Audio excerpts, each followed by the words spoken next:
some time there, and the pictures you'll see in this story are violent. And a warning, the language is harsh.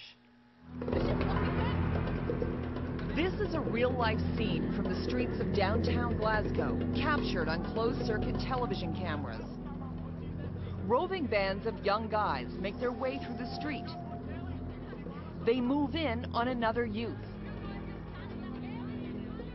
They corner him against a car. One of the guys pulls a knife, a machete in fact. It's a relentless, vicious attack. The boy nearly died. The teen wielding the knife was caught and charged with attempted murder. A random attack? No. That's what the kids do on a Friday night.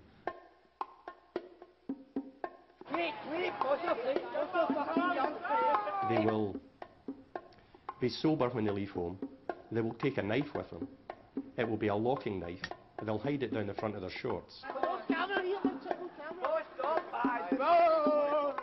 They'll go a short distance and they'll meet some of their friends. They'll share a bottle of wine. They'll share some high-strength lager or beer. Then they'll meet another group, and the other group will be the opposition, who will have had the same preparation for the evening. And then they'll fight. Can I ask you a question? Is that what they call a chip? That's a slash. When did that happen? Oh, when I was drunk, just got up fighting and all that shit.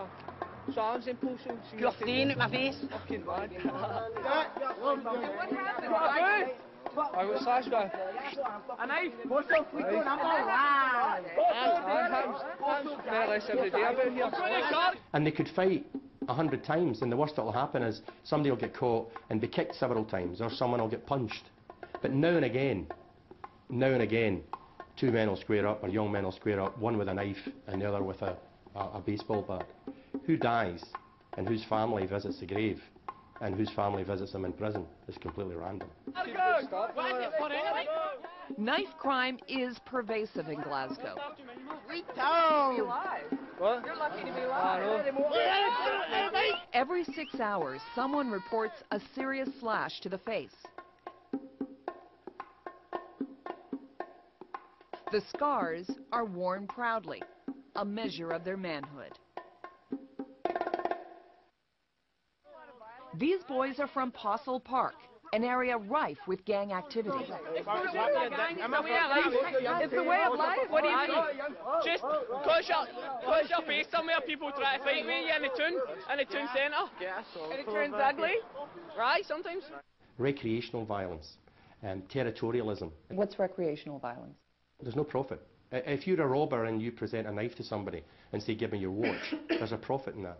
You're getting a watch for your trouble. With territorialism, recreational violence is just, why are you fighting? Because you don't come from here. We come from here, you come from there, we fight. What causes a fight between gangs? Rivalry. Rivalry over what? People want to be the best. The best at what? Best at fighting, madness. That's better not being Glasgow, and I'll sue your asses to the ground.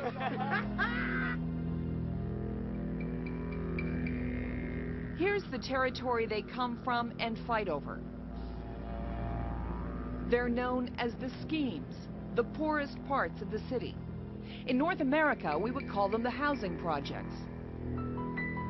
The violence may start here, but as we showed you, it often spills onto the streets of downtown.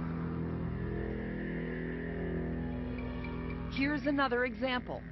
On this particular night, several groups of young men meet up downtown, and the result is a full-on brawl. Over 600,000 people live in Glasgow. Some 2,000 boys and young men take part in gang violence. 40 years ago, the headlines were practically the same as they are today.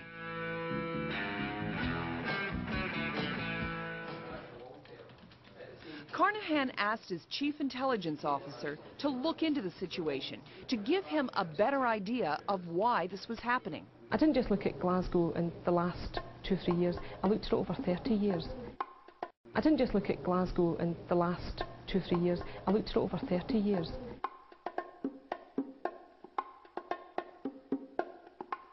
And what we we found was that despite all the effort and money and time that we'd spent, we had made no appreciable impact into violence in Strathclyde. Nothing. Nothing.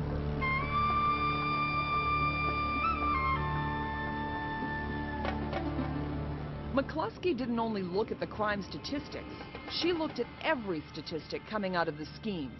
And suddenly, they had the big picture. This was not only the knife capital of Europe, these neighborhoods were a death trap for men in general. For example, the average life expectancy for a man in the United Kingdom is 76. The average life expectancy for a man in Iraq after the war is 67. Here, in the poorest parts of Glasgow, the average life expectancy for a man is 54. 54. Why? It's a perfect storm of factors. High unemployment. 1 in 6 households is fully unemployed, no one is working. High rates of alcoholism, depression, lung disease, low levels of education. Now, armed with this information, Superintendent John Carnahan came to a new conclusion. The policeman decided that scenes like this weren't just a crime. He decided scenes like this were a public health catastrophe. If you've got a block of flats with 15 flats in it. Isn't saying violent offenders shouldn't be locked away. In fact, there's a whole new raft of legislation in Scotland to get the knives. Police officers will have more freedom to search people if they want to, and there are regular knife amnesties encouraging people to turn in their weapons.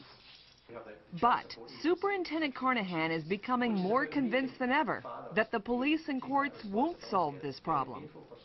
So, if not the police, then who? Moms. We have children who are being brought up by children who themselves were brought up by children. We have young mums at 15 and 16 whose mums were 15 and 16 when they were born. And as someone said to me, In your opinion, is it the hospital when... Yeah. When a young mum goes into a doctor and finds that she's pregnant, her health will be assessed. Blood pressure, when she's due. She'll go to classes to learn how to breathe properly and how to give birth and what it'll be like, and how to change nappies and how to do all sorts of things. Why don't we assess the skills that she has to pass on in terms of parenting skills? Why don't we assess the husband who's there or the partner who's there? Is he violent? Is she going to be a victim of violence? Because it's linked into domestic violence as well. Domestic violence starts or increases when a woman's pregnant. So there's a whole range of things. It's all connected.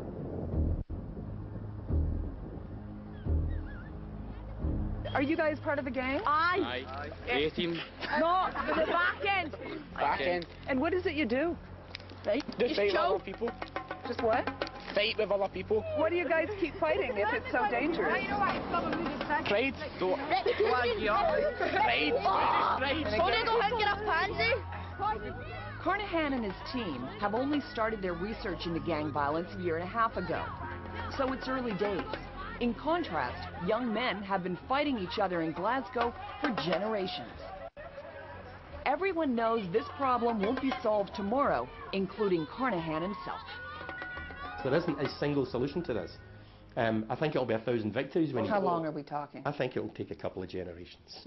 But that shouldn't deter us, because we can start to make differences very quickly, I think. What we need to do is we need to be brave enough to commit to that long term. We need to say, yeah, enough is enough. Do you think everybody's ready to do that? Say enough is enough? I think there are more and more people coming around to it, but I don't think everyone is there yet. Because the most important people that need to say that are the people who live in these challenged communities, are the young men who are in gangs. We need to help them to walk away from them and say, I don't want to involve in this anymore. As for Kathleen Mulhall, she won't stick around to find out how this story ends. She's had enough, all right. She's moved out of her apartment to another, safer part of town. It's time to leave here. There's too many bad memories here. I don't feel that I want to be part of a community that they're all part of. As for the boys of Fossil Park, are they ready to say enough? To say no to gang violence? There's clearly a long way to go yet.